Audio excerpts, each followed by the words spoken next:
Hello and welcome to the podcast. Every moment is sacred, where we interweave meditation and healing into everyday life. I am your host, Rain Elizabeth Stickney. Now, let us begin. Jessie Krebs is an amazing human being. I am so delighted that I had the opportunity to speak with her and have a recorded conversation in person. Not only that, but prior to this conversation I'm sharing with you, I was able to attend half of a day of a weekend workshop that she held here in Vermont. It was such a joy and pleasure to meet her and the other participants in that workshop. It was about navigation skills, and I learned things like how to use a compass and a map and landmarks to find true north. There are so many nuances to navigation that I learned from Jessie, and I'm only beginning. There is so much she knows. She has had an upbringing that allowed her plenty of time in the natural world. She went through the Air Force and SERE training and became a specialist in teaching SERE training, which is survival, evasion, resistance, escape. After being in the military, she went into wilderness therapy, where she reclaimed and discovered the beauty of the emotional realm. And along with the hard skills from her time in the military, she developed the soft skills of compassion and deep listening, although I believe she was always a compassionate person. But she makes a point in this conversation that we share about the difference between hard skills and soft skills and why they're both necessary. And flash forward into this time in Jessie's life right now. She has developed a special program for women to learn the survival skills of the wilderness. And her program, her business, her offering is called O.W.L.S Skills, Outdoorsy Women Learning Survival Skills. She teaches all over the world and she collaborates with other teachers. You will hear all about that and more.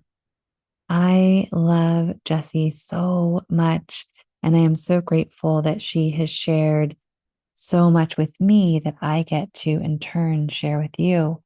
You can go back to part 1 of this conversation and learn some context of what she overcame in her childhood and throughout her life. In this episode, we also get to hear about her view of what roadblocks are and what it means to listen to roadblocks or not listen to roadblocks, and how beneficial it is to be on one's path. There will also be a part 3 to this conversation, because I really want to share with you how Jessie and I wrapped up, where we got to explore some listener questions. And one of the listener questions was about Jessie having been on Alone season 9. She describes to us what that was like for her, but that's part 3. So that's next week. And next week, she also describes her adventure kitties, which I didn't even know that kitties could be little adventurers, but she teaches us how it's done and shares with us what she is grateful for in this world in her lifetime. Please support this show by rating, reviewing, following or subscribing wherever you listen, and share this episode with somebody who could really use it. Somebody who is interested in the natural world or who is just on the brink of exploring outdoors. There is a passage in a poem by Marilyn Nelson that I really enjoy. And Marilyn Nelson writes, "Who is this miracle speaking to me? And who is this miracle listening? What amazingness are we creating?" You get to witness the amazingness that Jessie and I create in this conversation. And I hope that you consider too, what amazingness are you creating in your life as you listen deeply to your own heart and the very personal, precious journey you're on. You can find out more about Jessie by going to owlsskills.com. She also has a masterclass, and she has been on National Geographic's Migrations as well as Alone Season 9. She has a social media presence on Instagram and Facebook. So please find her, reach out to her. She is so easy to connect with. And although you will find that when you go to her website, she's taking a bit of a break this year in 2023, she will be back in class in 2024. And I highly recommend everything Jessie offers. A gentle warning about this episode. There is slight mention of suicidality, cutting, and sexual trauma. If you are a member of my young audience, or if you are an adult who cares for young children or teenagers and you're wondering if this show is just right for the younger audience, adults, listen first, make your own judgment. I trust you. You know what is best for those under your care. And for those who are young, I would say check in with a loving and caring adult, because these are mature topics. We don't go into great detail about any of them, but should you ever have any questions about anything you hear, it's always important to have a trusted, loving adult person to go to. So please listen with care. If you are under 18, check with an adult. If you are an adult, make your own decision. Fair warning. Jessie believes in a connection with the wilderness, and she knows firsthand how the wild can heal parts of ourselves we may not even consciously know we are in need of. The natural world has offered healing to her. It has for me and perhaps for you. Enjoy. Thank you, thank you, thank you for your presence. So you were in the military for a while, and was that part of your healing journey? Would you say that that gave you something, some of that strength that you were just talking about? I think it did. Yeah. My mom was very, she's very strong, and she was raising me to be tough. Like, she would take me out. We would go and see if we saw homeless people on the street or somebody who was just different, that seemed different. Mm-hmm. Mom has never been socially shy. I, however, was completely embarrassed. And so we would walk up to strangers. She would drag me along and, engage in conversation or try to make me ask questions of various people and let me hear the answers. So she was trying to get me out there and to help me be strong and just say what I was feeling and what was going on. And so I felt like that was something I needed. And I started having flashbacks and nightmares when I was about, I would say 12, 14. And part of those was powerful. I loved to read. And so the hero's journey was a real big part of my growing up. And my nose was almost constantly in a book if I wasn't out playing in the woods. And so I wanted to be a warrior. I wanted to be a fighter. I just wasn't sure how. I didn't know how to do that. And so the military really called to me. And I didn't find out till years. I don't tend to follow much in astrology, but the older I get, the more I'm like, maybe I need to look into this more because I am an air spirit. I'm Gemini. And so I was always wind and air. I had a name for wind, for the moon, and for water when I was a kid, my own names for them. And wind was what always spoke to me most. So I'm an air spirit. So I joined the Air Force, Wow. the military, because I wanted to, and theoretically it was maybe to fly, but I really wanted to join the military in some way, shape, or form, because I think down deep, I knew I needed the discipline. I'm very much an air spirit. So squirrel, right? But then I get into something and I'll play with a swirl of leaves for quite a while before I drift off, or I'll be a little tornado doing a whole bunch of things and totally focused on my tornado self. And then something else will diminish that. And then I'm right back to something else again. So I'm very much air. So I joined the Air Force, and it really did help me with discipline. And then getting into survival instructing and teaching, that gave me a lot of the discipline that I really needed, and the confidence, and be able to speak up and have a voice. Mm-hmm. Before that, I spoke in a whisper. Mm-hmm. I heard in basic or non-basic, in my beginning, my survival training, a lot of use your instructor voice. Yes, Sergeant. Tiny little voice. And the first time I had a student go like, hey, could you lower your voice a little bit? You're really loud. I was like, yes, I got it. I'm an instructor now. I have an instructor voice. You did it. I did it. Ta-da.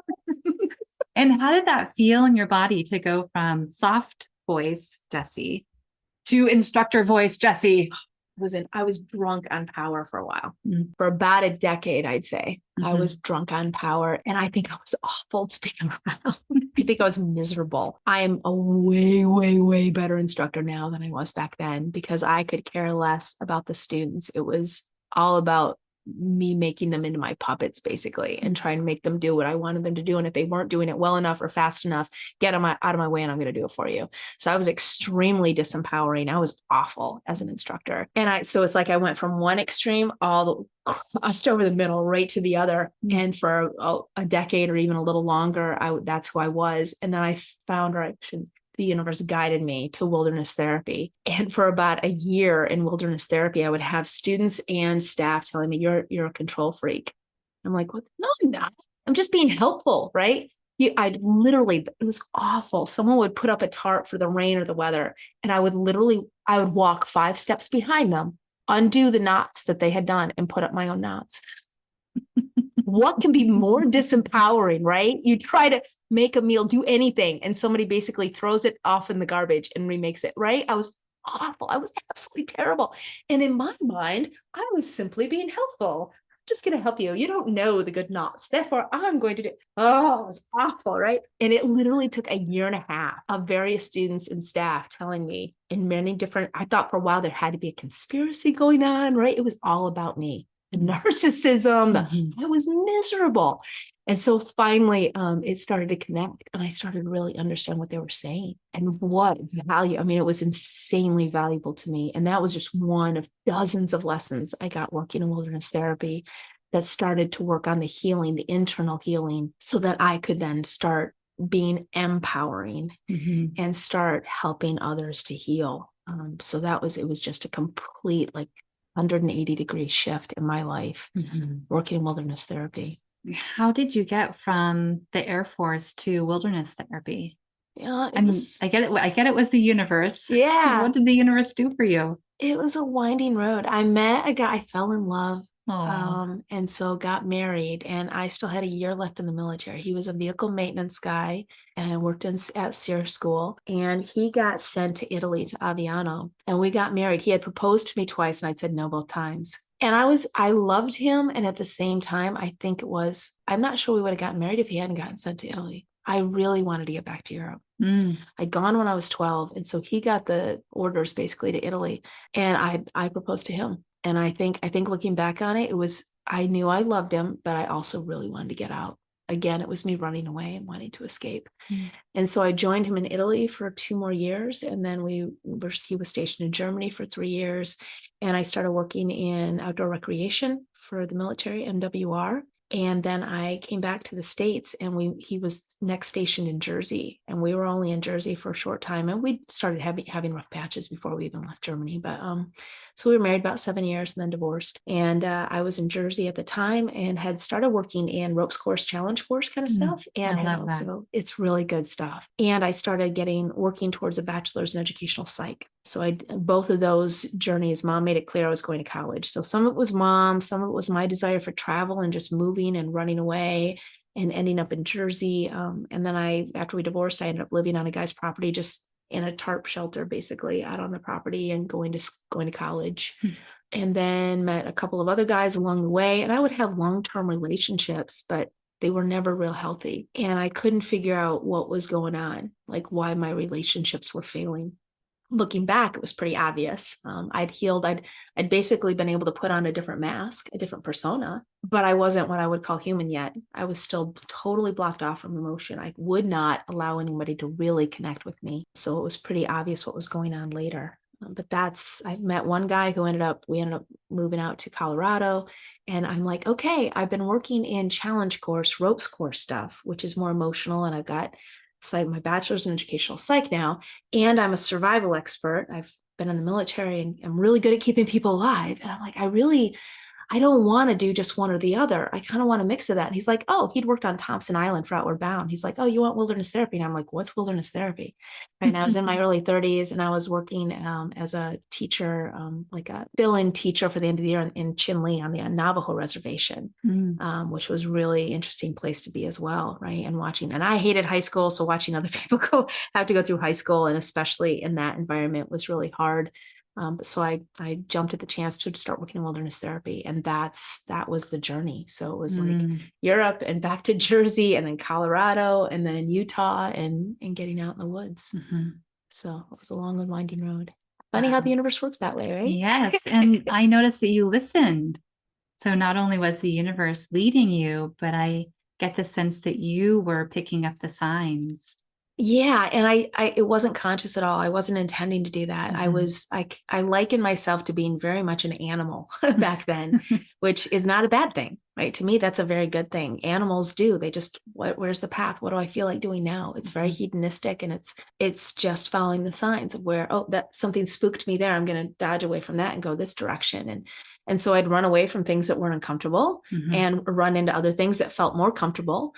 Or I signed the papers in the military. That was me trying to run away from a small town and feeling suicidal, and I don't want to be here, and I feel trapped. And so I want to run away. And the military is going to teach me to be a fighter and a warrior. Great. I'm going to sign up for that. And then once I'm there, I'm like, oh, I signed the paper. I can't run away now. I signed the paper. I'm here. So even though what I'm doing is hard, this is what I've got to do, and just pushing through. And then as soon as I could, okay, I'm out of there. Bye. And I'm off someplace else. Right. That wasn't much fun. I learned a lot, but bye, I'm gone. And I'd dodge out again. And so I was very animalistic and just listening to my senses, because I wasn't letting myself feel. It was more of an instinctual level than it was a conscious level. Yeah. So that made it pretty easy. And now that I'm older, or I've gone through wilderness therapy, I can more consciously listen to that. And in some ways that's harder. In some ways it's harder for me to shut off I'm running a business. I got to do this. I got to do that. I got the bills to pay. I got to do that. Whatever. Right. And having my goal, it can sometimes be harder to listen to that voice than it was when I wasn't feeling. But back then I don't remember much, and I wasn't living. I really don't feel like I was living. I was getting lessons, but I wasn't living because I couldn't feel. I feel like when I'm in that state, I think when I'm in that state, I can't just shut off some emotions. It's all or nothing. Either I let them all in, or they're all gone. So it's nice to be alive, and it's harder to, emotions can cloud things. Well, I am so glad you're alive. And that's what I keep saying to you since our first phone conversation. I am so glad you're here. When did you start living fully? I feel like that was a journey that happened over the course of maybe 3 years, maybe, when working in wilderness therapy. We would, with the different companies, the first company I worked with, the whole premise had to be students, people that came as clients. The main problem had to be addiction. And I was amazed. I was just astonished by the other staff members. They were so open about everything. Wouldn't even want to let somebody know when I was going to the bathroom, right? There was a great analogy There was a great story I had heard back when I was one of my first college courses, and the psychology instructor, the teacher there, the professor had said, we're going to do a quick exercise. I want everybody to close your eyes, and I want you to imagine that God, the Judeo-Christian or Grecian, whatever, the lightning bolts, God has just appeared in the room. And there is no doubt in your mind, this is God. This is a physical representation, the power emanating off this being. How do you feel in the presence of God? Right. And so it's like, boom, I want to sit up straight, hands up. I want to, right. I feel like I've never been to Catholic school, but I feel like, right, hands on the desk, like straight spine, looking straight ahead, paying absolute attention. It's like, God is in the room. Okay. And he's like, I want you to hold that image and that feeling and just kind of tuck it in one corner of your mind. And now picture a puppy. And it's the cutest, most you've ever seen. And it's running towards you across the room, and it's stumbling and it's tripping and it's getting back up and it's jumping on you and it's slobbering and it's hitting your chin and it's piddling on the floor and it's right. And it's just, how do you feel around puppy? It's like, okay, on one side we have God. How do you want people to see you? And that was I was like 21 when I heard that story.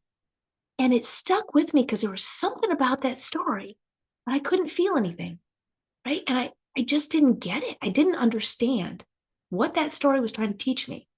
But for some reason, for 10, 15 years, I remembered that story, because it wasn't until I was like 35, 36 that I got into wilderness therapy. And I suddenly stepped into, it was a company called Wilderness Quest, and all the staff are acting like puppies.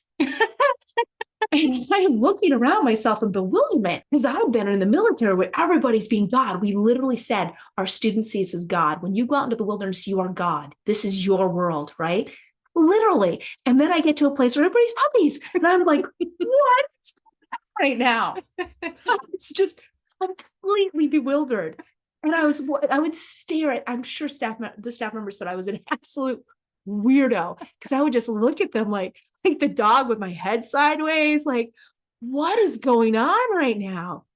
They would just let it all hang out, all their vulnerabilities, their traumas, everything. And it was just such a foreign way of being. And so I was just kind of shell shocked. I remember the first time they really encouraged all the students in that particular program, and the staff had to tell their life story at some point, at least once, to the group. And when I first had to give my life story, there were about 8 students and 2 staff, all male. I'm the only woman. We're in the middle of nowhere in the desert. There are no city lights, no vehicles, nothing. We've hiked this location. And I have to recount my sexual trauma as a child, my abandonment, my father's, right? All the trauma and all the pain, all the vulnerabilities about my life. And I spoke it like a robot. Emotions were not safe. I am simply going to talk all this stuff out, and we're moving on with life, right? And so that was the first time I spoke it. And then as it went on, so that program, initially, I spent a year, almost the full first year and a half, I barely left the field. I was completely entranced, and it was a complete metamorphosis. So I really felt like the caterpillar coming out of the chrysalis. And so that program I worked in for about 4 years, and then they started to go under. And I had done a lot of growth in that program, but it was addiction based, and I'd never struggled with addiction. That wasn't my issue. And so then I started working for another program because the other one was struggling, and it's called Open Sky, which still exists now. And Open Sky, anybody could come to the program. So they were dealing with things like trauma, suicidal ideation and cutting, just failure to launch, entitlement issues, bipolar, borderline, everything was coming through that program. And so that was a better healing match for me. And the psychologists and the therapists working in that environment, I could understand, and having already had a little bit of wilderness therapy, 4 years of experience prior, and then moving into this, at first I was resistant again. Hey, now I know wilderness therapy, and I still came in like the bull in the china store, very controlling. And so it was in this new environment, a different program, and watching a different way of being, that it was like another transformation of me really trying to start internalizing what I had been slowly being exposed to over the last 5-6 years at that point.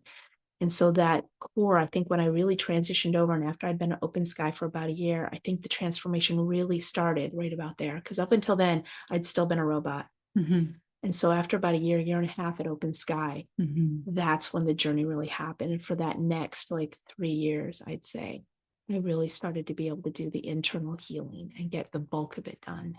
Mm-hmm. Wow.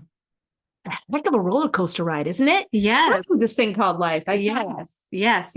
And I see you there in the roller coaster cart, hands up, holding on, all sorts of things, just getting through. And then I imagine having a great time.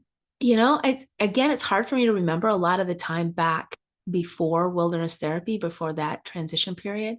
And it's strange to me. And I'll have people approach me like from high school or even Wilderness Quest. And it's hard for me to remember. They'll have stories or remembrances of me and occasions that happened. Completely, I don't remember them at all. Wow. I had no emotion attached to that. I was simply a robot. So until I got to that point where I could feel and start having emotion, I don't have many memories. So I don't know if I was having a good time. I really don't know. But now I can. Now I can. I made an experiment. I'm like, all right, I'm going to try to feel. I'm going to drive cross country from Colorado back to Michigan and visit my family. And like the whole trip there, I'm going to be open to the universe and just open to emotion. And I basically bawled my eyes out from Colorado to Michigan. I would listen to commercials on the radio and just bawl my eyes out. And I remember at one point being like, how do people do this? How do people live in a feeling world? like right now, how is this possible?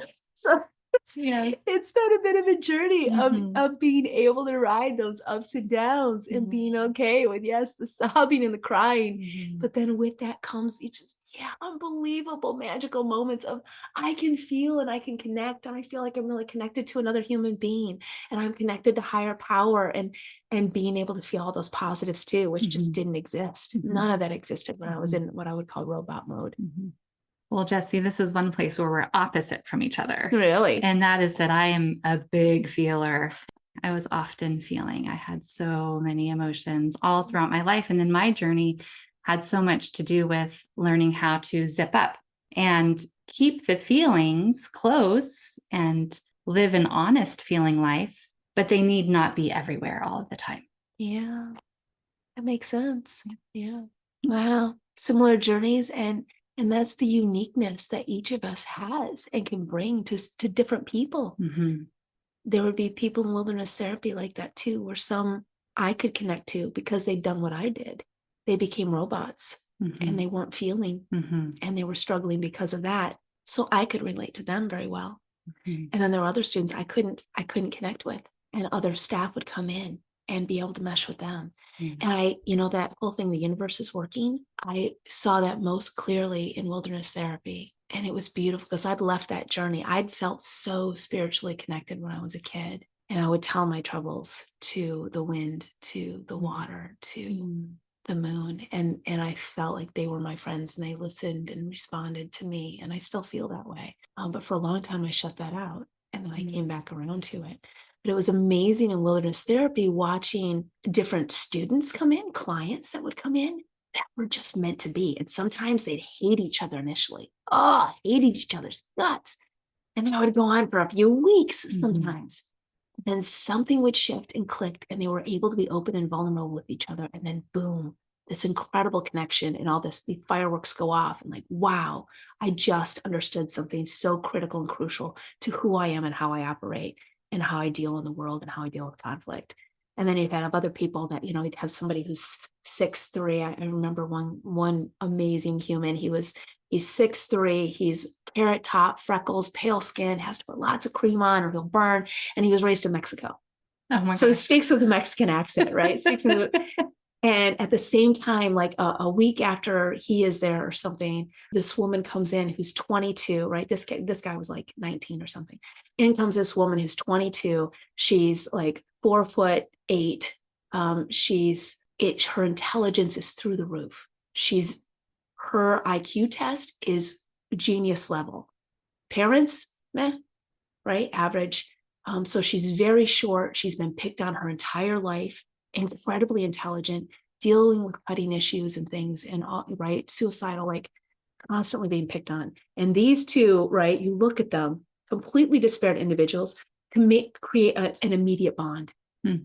Because they're both emoting, right? They both love music and creativity and emotive and beautiful, and boom, they connect immediately and are able to help each other, right? And same thing with other staff that are able to connect with that so well. So it's beautiful watching the people come into people's lives, into our lives, that can help us open up in ways we never imagined, or connect in ways we never imagined. And those are, I think we were speaking earlier about the guideposts along the way, right? Those little things that say, yes, this is part of your journey. And I'll get that sometimes where, like, the lesson of control freak, for a year and a half straight, the universe is like, hey, here it is again, here it is, right? And I call them a universal slap upside the head. Probably is what you interpret, but no, I get it. I've been there. Like, hey, wake up. This is the lesson. Get the lesson. And I'll finally get the lesson. And then sometimes I'll get a week, sometimes I'll get a month, sometimes I don't even get that long. And then here's the next lesson, right? And being awareness, having the awareness to be like, okay, this is, but usually it has to show up a few times before I'm like, oh, okay, this is the one I'm supposed to be working on. This is the journey. Got it. Okay. So you have the signs from the universe, you listen, you have guideposts along the way, other signs as well. And sometimes you come up against a roadblock. What is a roadblock like for you? Where I have a goal, I'm trying to make something happen and it's just not flowing. And I've used before in talking with others, like in wilderness therapy, about it. It's like, I want to go I've got errands I'm going to run for the day, because we can usually all relate to that. I want to stop at the post office. I got to drop something off. I gotta get a couple of groceries, and I got to stop here and do something else. And I got to stop at this friend's house because they need help with something, right? So I got these errands I want to do today. And even getting out of the house has been an obstacle, right? I lost my keys. Now I can't find my wallet. Oh my gosh, I forgot my water bottle. I have to run back into the house, right? I didn't lock the house, whatever. So all these things are just wrong, even to me leaving the house, much less getting there. And if I'm paying attention, there's my roadblocks. It's the wrong time to try to leave the house. Right. And if I pay attention right then, I'm good. If I don't, and I'm bullheaded and I'm like, no, I got to get all this done before this happens. Right. I got all this done. And I keep going. Then, I hit every red light. Or I get to the post office and there's an epic line. It's going to slow me down. Everything seems to be trying to slow me down and stop me. And if I'm paying attention and have awareness, before I even left the house, I would have been like, oh, maybe I should have a meal. Maybe I should check my email. Maybe I should just go lay down and take a nap if I feel like it. Maybe there's something else. Like do a literal 360-degree turn and what's catching my attention in the moment. And I also notice a deepening of that lesson you were talking about earlier with control. Yeah. Who's in control? Yeah. How much control do I have? Oh, maybe I don't need to be in control of that. Yes. But now it's so much more graceful. It's not going around tying other people's knots. It's like, oh, surrender a little bit. Yes, absolutely. So how did you get from wilderness therapy to teaching women? Because I think that's what you're up to now. You have the O.W.L.S program. Yeah, O.W.L skills. Yeah, it's kind of a weird journey there too. So I'd been working 11 years, right, in wilderness therapy, and I would take long breaks and come back, which thankfully in wilderness therapy, they really encourage, because it's a very high burnout rate. So most staff members that are field guides in wilderness therapy, they last about 2 years. That's usually a pretty good stint at a wilderness therapy program. I needed a lot of therapy, so I was there for 11. But for the last several years that I was in it, I'm like, I really want to be doing something else. Like, I really feel like my journey belongs somewhere else. And I'm really getting burned out on this because I'm one who likes challenge and I like to be learning. And so I had but there were still a couple experiences I had, even in that burnout phase, that just taught me more about me and whatever, but I was looking for something else. And with another boyfriend, we had tried to get on a TV show at one point. It was like the History Channel, something they were doing. And so media was kind of on my mind, and I've always loved acting. Oh, I was in all 4 musicals in high school, and that was basically my only extracurricular activity. I couldn't manage to do all the paperwork and have enough discipline to like get into sports. I got the Presidential Physical Fitness Award when I was a kid, and I was, I was always very physically fit, but I never managed to get in any sports because I just couldn't discipline myself enough. Air spirit, woohoo, right? Always distracted, gone. But I was pretty athletic, and I really loved. So that tells you how much I love acting. I thought it was so much fun. You get to take on this other persona. And so I really enjoyed that. And so media seemed like something I'm like, yeah, I would like to do that. And I'd been in musicals and different plays as an adult as well. And so I think it was gray. It might be gray here in Vermont, in Boga. He sent me a couple of things on, hey, there's this media thing coming up. And one of them was for National Geographic. And it was going over to the Serengeti and hiking across the Serengeti. And I have always wanted to go to Africa. So I'm like, all right, that sounds really good to me. So I signed up for it and ended up getting on the show called Migrations, Migrations. So we get out, we're over there. We're going to hike across the Serengeti. There's 20 other people, or 20 of us total. And it was really cool. And it's a reality TV show. So I just kind of ignored the cameras, but we did the journey, and 12 of us or so finished the program. And when we were done, one of the guys, Daniel Baird, he runs the California Survival School. And so when we got back about a year later, he's like, hey, Jess, you want to start a survival school? And I said, oh, heck no. He's like, what do you mean? It was obvious. We spent like 35 days together hiking. It's like, it was obvious on the trip you like to teach. I'm like, oh yeah, I'd love to teach. I have no interest in running business and having to do all this kind of stuff. That would drive me absolutely bonkers. And he's like, oh, no. I've got a survival school. You would be a satellite school off of me. And so I would run it. I'm like, oh, okay. I'm like, I could see doing that. And so we started the business. It was called SERE Training. It was a civilian version of SERE Training. So you were on the show Migrations, got all the way through, got connected with this guy where you started to teach survival skills for civilians. And I imagine that was for kind of a general audience, or was so men and women, yes, anyone who was interested. Yeah. So we can go back to that. So I started SERE Training with Dan Baird, who ran the California Survival, still runs the California Survival School.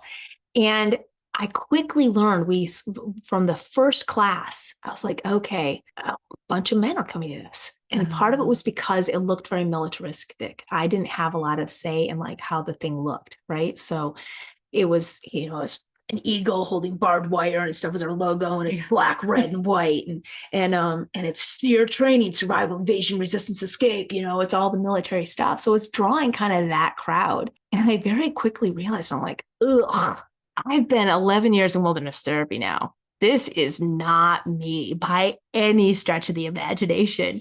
And I don't want it. There's so many male oorah types out there. I was the only woman in 30 men at SERE Training in the military. It was me with 30 men in my flight. If men want if they want a SERE Train experience and they want the oorah thing, they got a lot of men to choose from. But it is a different vibe and a completely different energy when women and other marginalized demographics get together and they're supporting each other. It is so much softer and more supportive and emoting. And it's so beautiful and just, it's magical. And there's often tears and there's joy and there's so much laughter and support and understanding and advice. And it's never like forced on anybody. It's just so empowering and beautiful. So within a couple of months of starting SERE Training with Dan, I'm like, Dan, I don't want to work with all demographics. I really want to work with women and marginalized. And he's like, yeah. But that's, that'll cut out a lot of our people, a lot of the people that could come as clients. And it's not really, and I'm like, okay. Right. And so I just started women's programs on my own. So SERE Training, we would have all of them, but then I would have like this small subset where I'm like, okay, if you want to come to a class with just women, I'm going to have these classes for women only. And so I did that for about 5 years working with Dan. And by the time that was done, I'm like, okay, I've learned enough where I can figure out who to hire and get other people to do the stuff I'm not good at and the stuff that I don't like as far as running the business. but I really need to start a school for women. That's really what I need to do. And owls have been, at least in the last 15, 20 years or so, a big part of my life. I shouldn't say a big part, just the universe spoke to me with them. In a lot of ways. And so owl skills seemed like the way to go. And it's outdoorsy women learning survival skills. And so it primarily focuses on women. So I deal a fair amount also with the just LGBTQ community in general, plus, and have people of color. And so just people coming in. So now I have women are my primary. And then my smaller grouping is I do have classes for all demographics as well, for those who feel like they wouldn't be comfortable in an all women's space, but still want to attend classes with me. So yeah, that's been the journey. Wow. And that's how I met you. I got to sit in, participate in a class yesterday, just half the day, but it was a marvelous half of the day. And as I keep expressing to you and some of the other women who were in the group, there's this real life set of lessons that you teach, or at least I felt taught by you. So how to use a compass, what is true north, how to consider where you are in the world or in the country, and how does that affect true north, and what to do with a compass, how to read a map, how to count paces, like very real life on the ground skills. And there's also this wonderful symbology teaching that I received, which has so much to do with how am I doing that in my life, in my relationships, in my work, sitting here talking with you. Am I really keeping my eye on where I'm going? Am I really walking my own pace? All of these are very deep and profound questions for me. And even just the real life skills, so useful. I actually didn't know how to use a compass. I've been around compasses. I've held one. I've played with one. I've pretended I was using one, but I didn't really know what to do with it. So what is it like for you teaching women these skills and being a teacher in that kind of a setting where, I mean, clearly you're called to be there, but how is it for you? Yeah, it's really magical. It feels similar to wilderness therapy in a sense. And I'm still riding this line with the school of, I feel like there are a lot of, like, if you go to women's gatherings, or usually they don't call themselves survival skills, but like outdoor skills of some kind for women, there will most of those classes are going to deal with the empathy part, with what we would call in wilderness therapy, the soft skills, the soft, right? Getting to those emotions and what's going on inside. And so I've seen myself as stepping in more as I've got the hard skills, right? You want to go into a combat zone and evade the enemy and build a fire and make a shelter and stay alive, right? I'm your girl. And so I've got those hard skills on lockdown. And so when I teach, because that was where I came from, that was my foundation, it's easy for me to get in that mode when I'm teaching the skills still, right? But then I had like 11 years of wilderness therapy of like connecting and emoting and seeing those connections between this is the hard skill, and all these metaphors for the soft skills can come out of those hard skills. And we would talk about compasses being, and the map as being your higher power and your guiding light, right? Using those to guide your life, and similar things to what you're talking about. And there is so much metaphor there.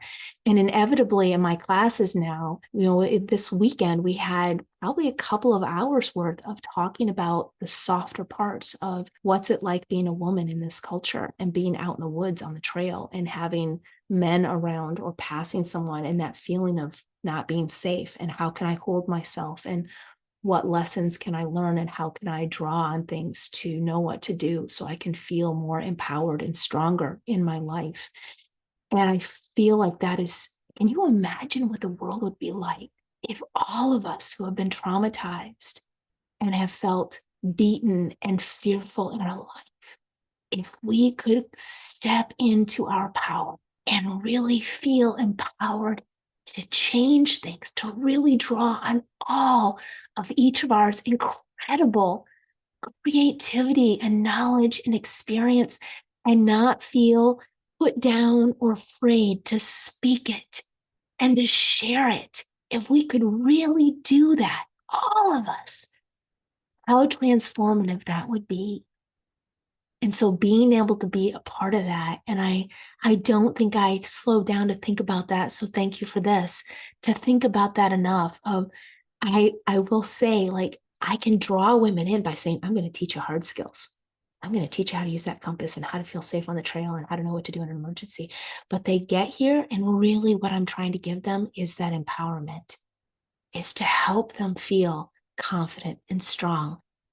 And you are a beautiful, unique individual who is capable of amazing things, things that much of the world has told you can't do. You're just a woman. You're not a grizzled man who can go out there and do all these tough things, which is crap.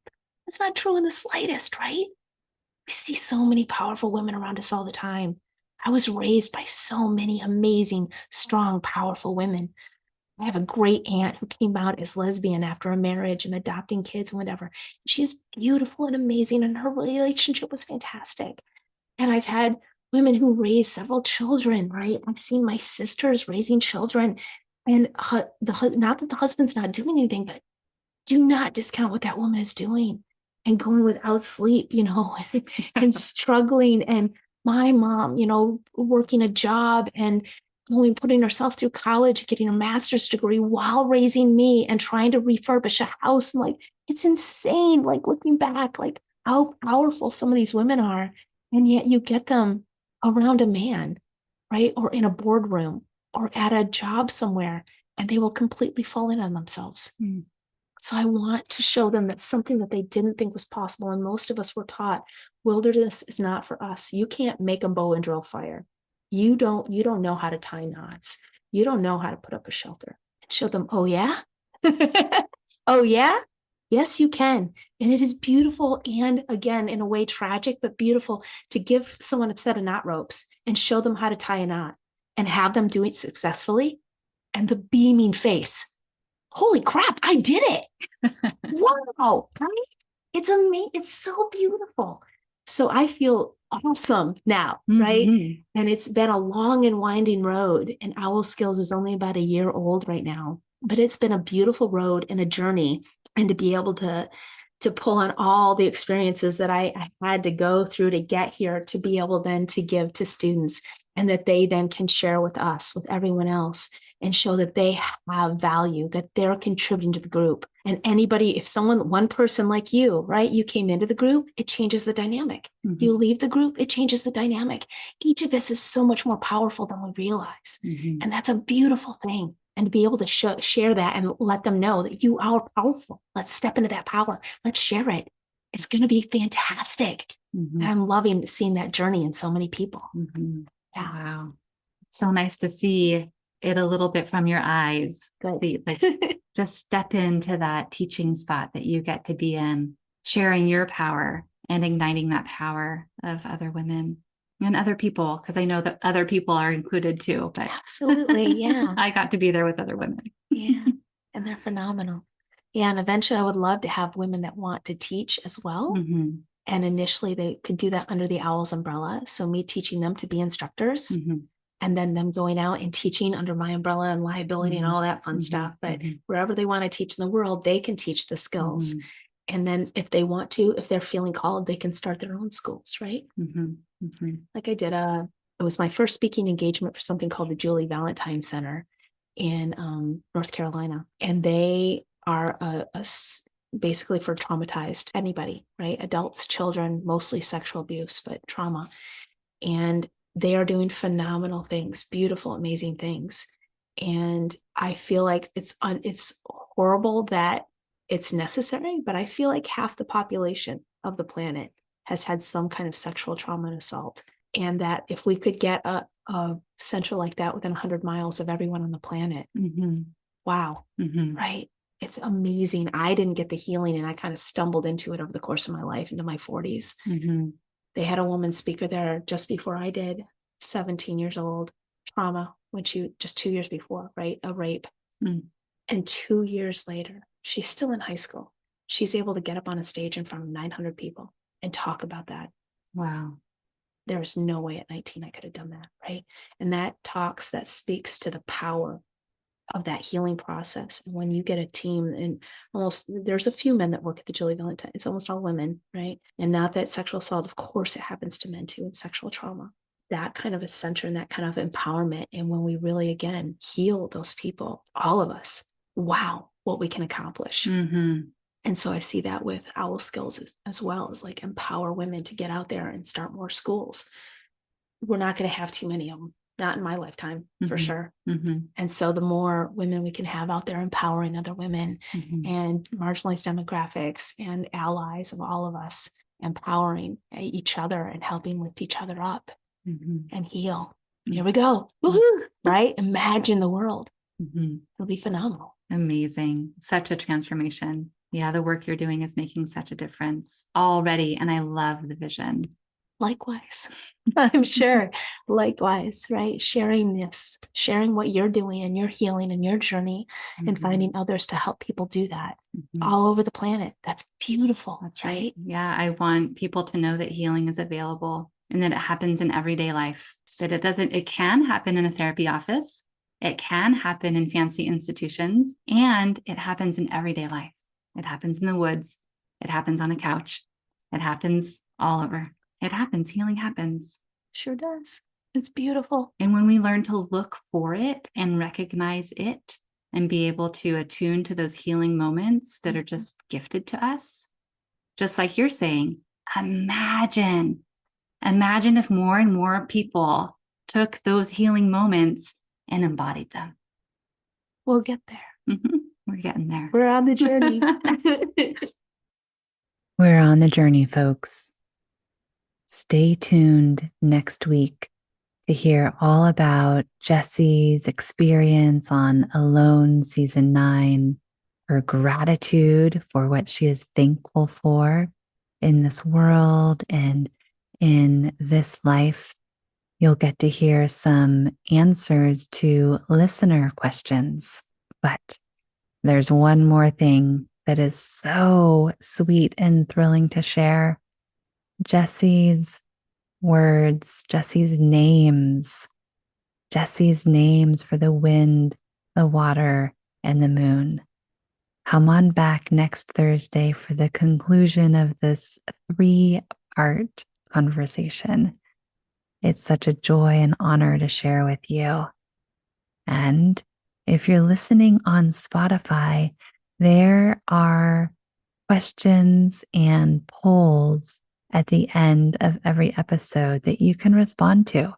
So I can learn more about what you're enjoying, what you like, and get a little bit of a sense of who you are. So go to Spotify if you're not there already and answer a couple of simple questions. It's so fun and easy.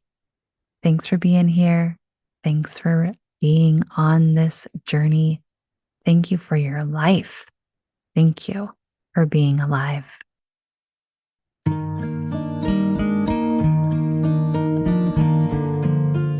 Thank you so much for listening. It has been a great joy to have your presence here in this podcast. I welcome you to celebrate the joy and wisdom in your life exactly as it is. And I welcome you to feel loved, fully loved, exactly as you are. www.rainelizabeth.org